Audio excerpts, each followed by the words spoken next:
तू blouse आणा इकडे. हा ते टेलरिंग बाई मला येऊन दे ना हा ना? म्हणली भाऊजी बसा भाऊजीच म्हणली ना? हा, भाऊ नाही म्हणली का? भाऊजी म्हणली चहा करते म्हणलं नका तुम्ही ते पाय मशीन दाबून दाबून पाय दुखत असेल तुमचा म्हणजे ते मोठी आले आता मोठीवर सगळं शिलाई चालते तसं नाही का? ते नाही ते म्हणते मला नाही आवडते मला त्याचा पाय दाबून शिवायला बरं वाटत असं आहे का? हा. त्यांना मदत करून आलो नाही नाही, आपलं थोडं काम होतं येतं का? बरं, तुमची इच्छा नाही दिसत हा. परत आम्हाला कुठे काय कामाला बोलायचं नाही रे भाऊ. आम्ही नाही, काय नाही, लगेच पाठवून देते मला मला. घेऊन मला काय नको जा तुम्ही तुमचं जा. तुम्ही करा चला.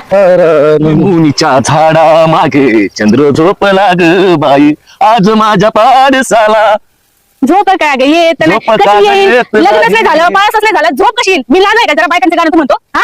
जाऊ दे म्हणजे काय झालं नाही तुमचं काय अजून झालं पण नाही लग्न हो. तुला नीट सांगते महिना आधी लागू नको नाही तर भावा लावून अशा ठेका लावीन ना. म्हणजे आता हे करायचं का आता मग काय धमकी द्यायची का आता आपलं वय काय आपण करतो काय हाय का लाज नाही, बरोबर आहे डोक्यात ना. काय सटकली गेली विकली. ते बरोबर आहे पण मला आठ नसते ना तू जातो का हा? आता? जातो काय तू जाऊ का जा निघ काय? निघ जातो भाऊ. मला थोबाड घेऊन काढ तोंड्या. सामान आणायला अजून कसं येणं झालंय माणसाला धड काही काम सांगावं का नाही आपले तर पार